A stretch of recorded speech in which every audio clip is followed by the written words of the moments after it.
दोस्तों, मैं नील आज आपको कहानी सुनाऊंगा पिशाच का तांडव। मेरा नाम प्रवीण है। मैं डेगाना में रहता हूँ। मेरे माता पिता गांव के हैं। उन्होंने कड़ी मेहनत करके मुझे पढ़ाया। उसके बाद भी आज एक अच्छी नौकरी की तलाश में मुझे इधर उधर घूमना पड़ रहा है। नौकरी ना मिलने की वजह से कुछ न कुछ काम करके अपना खर्च मैं कैसे ना कैसे चला ही लेता हूँ। एक दिन मुझे एक फैक्ट्री में सुपरवाइज़र की नौकरी मिल गई। मेरी नौकरी का टाइम हर हफ्ते बदलता रहता था। कभी दिन तो कभी रात के शिफ्ट में काम करना पड़ता था। एक बार मेरी शिफ्ट रात को शुरू हुई, इसलिए मैं उस दिन आराम से शाम को खाना खा के साइकिल से फैक्ट्री चला गया। उस रात करीब 11 बजे फैक्ट्री में शॉर्ट सर्किट की वजह से लाइट चली गई, तो फैक्ट्री के मैनेजर ने सबको अपने अपने घर चले जाने के लिए कह दिया। सभी कर्मचारी अपने अपने घर चले गए, लेकिन मैं साइकिल से आता था। फैक्ट्री से मेरा घर करीब 5 किलोमीटर दूर था, इसलिए मैं रात के अंधेरे में घर जाना नहीं चाहता था। मैंने मैनेजर को यह बताया। उसने कहा, फैक्ट्री के गेट पर ताला लगाकर यहीं सो जाओ। लेकिन मुझे पता नहीं था कि मेरी यह छोटी सी गलती मेरे लिए डरावनी रात बन जाएगी। लाइट जाने के बाद फैक्ट्री के पावर बैकअप से कुछ लाइट व एक दो पंखे ही चल रहे थे। मैंने फैक्ट्री के गेट में ताला लगाया व पास में एक गद्दा पड़ा था, उसी गद्दे पे जाके लेट गया। मुझे नींद नहीं आ रही थी, इसलिए मैं म्यूजिक सुन रहा था। अचानक मशीन के चलने की आवाज़ आई। बिना लाइट के मशीन अचानक चलने लगी। यह देखकर मैं डर से कांप गया। फिर सोचा, लाइट आ गई होगी। शायद कर्मचारी छुट्टी की खुशी में मशीन को बंद करना भूल गए होंगे। मैंने जाकर स्विच ऑफ करना चाहा तो देखा मशीन तो पहले से ही बंद थी, स्विच ऑफ थी। मैं डर के मारे पसीने पसीने हो गया। मैंने सोचा कि शायद आज मेरी अंतिम रात है। मैं डरते डरते ज़ोर से चिल्लाया, कौन है, कौन है? लेकिन कोई उत्तर नहीं मिला। मैं जल्द से जल्द उस फैक्ट्री से बाहर भागने के लिए गेट की तरफ भागा और ताला खोलने की कोशिश करने लगा। जब काफ़ी कोशिश के बाद ताला नहीं खुला तो मुझे रोना आ गया। मैं डरते हुए दूसरे गेट की तरफ भागा, लेकिन दूसरे गेट पर ताला लगा था और उसकी चाबी मेरे पास नहीं थी। आमतौर पर दूसरा गेट अंदर से बिना ताले के बंद रहता था। आज पता नहीं किसने ताला लगा दिया। अब मैं वहीं पर बैठ गया। अब आगे क्या होगा, मैं यही सोचने लगा। कुछ पल बाद मेरी आत्मा कांप गई। मुझे ऐसे लगा जैसे कि मेरे पास हवा चल रही है। कुछ पल बाद ही किसी की अदृश्य आत्मा ने मुझे फैक्ट्री के तय खाने की ओर खींचना चालू कर दिया। मुझे अपनी मृत्यु साफ साफ दिख रही थी। मैं मदद के लिए चिल्लाता रहा, बचाओ बचाओ। मेरी आवाज़ उस फैक्ट्री के अंदर दबकर रह गई। खुद को बचाने के लिए मैं इधर उधर देख रहा था कि शायद ऐसा कुछ मिल जाए जिससे मैं खुद को बचा सकूं। ऐसे में मेरी नज़र लाइट के मेन स्विच बोर्ड की तरफ गई तो मेरे होश ही उड़ गए। वहाँ पर एक सिर कटी मुंडी नज़र आई। लाइट डिम होने की वजह से उसका चेहरा साफ साफ दिखाई नहीं दे रहा था। मैंने ध्यान से देखा तो उसकी आंखें नहीं थी। उसके चारों तरफ अजीब सा काला धुआं उड़ता हुआ दिखाई दे रहा था। अब मैं अपनी मौत को करीब से देख चुका था। कुछ ही देर में न जाने कैसे फैक्ट्री की बैकअप लाइट भी बंद हो गई। अब मैं अंधेरे में डर के मारे ज़ोर ज़ोर से बस चिल्ला रहा था। अंधेरे में अब उस डरावने भूत ने मुझे घसीटना बंद कर दिया, जिससे मैं अंधेरे में जहाँ था वहीं पर खड़ा रहा। मैं उसी जगह घुटनों पर बैठ गया। सांसें भी फूलने लगी थी।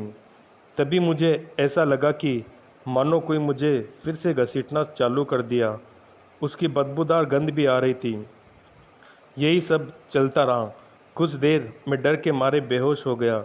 जब मुझे होश आया तो देखा कि मेरे आसपास कई परछाइयाँ हैं। वे सब एक दूसरे से कुछ बड़बड़ा रहे थे। ऐसा लग रहा था पिशाचों का झुंड मुझे मारने से पहले आपस में बातें कर रहे हो।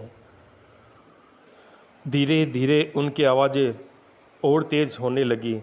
जब मैंने इधर उधर देखा तो मेरे सामने एक बिना शरीर की मुंडी गुस्से में मेरी तरफ एकटक देख रही थी। उसको देख मैं डरने लगा। आज मैं जान गया था कि अब मेरी मौत पक्की है। डर के कारण मैं फिर से बेहोश हो गया। जब मुझे होश आया तो चारों तरफ उजाला था।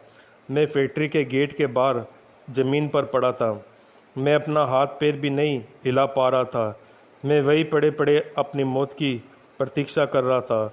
मुझे कुछ समझ नहीं आ रहा था कि मेरे साथ क्या हो रहा है। सुबह फैक्ट्री के कर्मचारी आए तो वे लोग मुझे नज़दीक के हॉस्पिटल में भर्ती करवाया और बोले माइनर हार्ट अटैक हुआ है। 1-2 दिन हॉस्पिटल में रहने के बाद मुझे छुट्टी मिल गई, लेकिन मैं आज भी उस रात को नहीं भूल पाया। फिर मैंने फैक्ट्री की वो नौकरी छोड़ दी। आज भी मुझे रात को देर नींद नहीं आती और मैं डर से रात को कांपता रहता हूँ। छोटा सा पुलिया। ये कहानी 3 वर्ष पहले की है। हमारे गांव से थोड़ी दूर एक रास्ता जाता है। यह दिन में तो बहुत सारी गाड़ियां चलती है, पर शाम होते ही बंद हो जाती है। गांव के लोग रात को कभी घर से बाहर नहीं जाते। कोई ज़रूरी काम हो तो ही जाते हैं। उस रास्ते पर एक नाला है। वह एक छोटा सा पुल है। उसके ऊपर से रास्ता जाता है और वही पुल के आगे थोड़ा सा रास्ता मुड़ा हुआ है। काफ़ी समय से वहाँ पे थोड़े थोड़े दिनों में एक्सीडेंट होते रहते हैं। काफ़ी लोग भी मर चुके हैं। वहाँ का रास्ता वीरान है। वहाँ आसपास 2 मील तक कोई घर नहीं है, सिर्फ रास्ता ही है। राजू काका बहुत धार्मिक व्यक्ति थे। एक दिन की बात है, राजू काका दूसरे गांव में भजन सत्संग की सूचना मिली। उस दिन पूनम थी, इसलिए दिखाई तो देता ही था। राजू काका शाम को अपनी साइकिल से निकल गए और पहुंच गए प्रोग्राम के अंत तक, तो वो वहीं पर रहे। आधी रात के 1 बज रहा था। वह प्रोग्राम समाप्त हो गया। सभी लोग अपने अपने घर जाने लगे और एक के बाद एक निकल रहे थे। अपने गांव से 3 किलोमीटर ही रास्ता था, लेकिन समय रात का था। राजू काका ने अपनी साइकिल निकाली और अकेले ही घर जाने के लिए निकल गए। भजन की धुन गुनगुनाते हुए गुजर रहे थे। थोड़ी दूर जाते ही एक छोटे से नाले के ऊपर साइकिल गुजरते ही साइकिल की चेन उतर गई।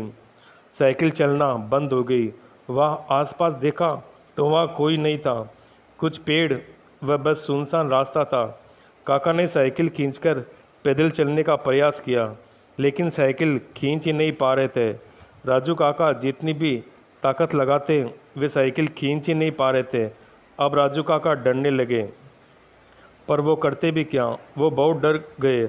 आगे देखा तो बस थोड़ी दूर 5 मीटर की दूरी में एक बड़ा सा आदमी धोती और सफ़ेद कमीज पहने हुए, हाथ में एक डंडा व मुंह में बीड़ी पी रहा था। राजू काका उसे देखते ही समझ गए ये एक भूत है जो मुझे खा जाएगा। वह बहुत या तो खा जाएगा या बहुत मारेगा।